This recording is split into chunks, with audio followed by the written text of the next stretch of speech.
mbola isotranao atam'ireo mano izay nomenao anay fahiny isakiny matsiaro alatsatomany zay hiezaka kely aho ankehitriny mba lehibe tao ihany ilay zanakao hoe ndraindray naditrananao tsy ny fanao hoe fa sarotra lay tsy misy manory fa niezaka niarina na fotoritory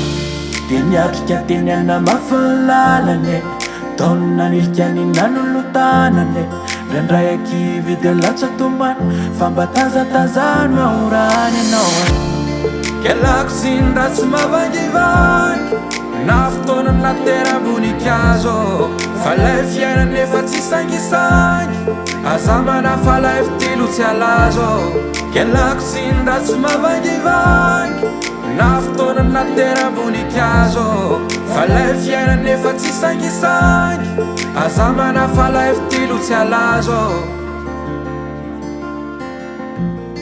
aza mana fa lay fitilo tsy alazo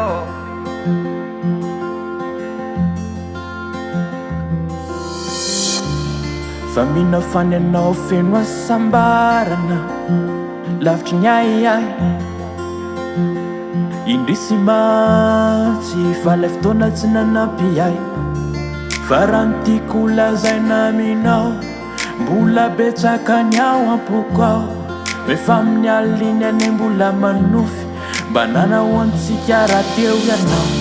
dia niatrika teny anamafy ny lalane taonina nilikany nanolotanane ndraindray ankivy dia latsatomany fa mba tazatazano ahorany anao kelako sy ny ratsy mavangivangy na fotoana nateram-boninkazo fa lay fiainana efa tsy sangisangy aza mana fa lay fitilo tsy alazo kelako sy ny ratsy mavangivangy na fotoana nateram-boninkazo fa lay fiainana efa tsy sangisangy aza mana fa lay fitilo tsy alazo dia mbola isatranao atam'ireo mano izay nomenao anay fahiny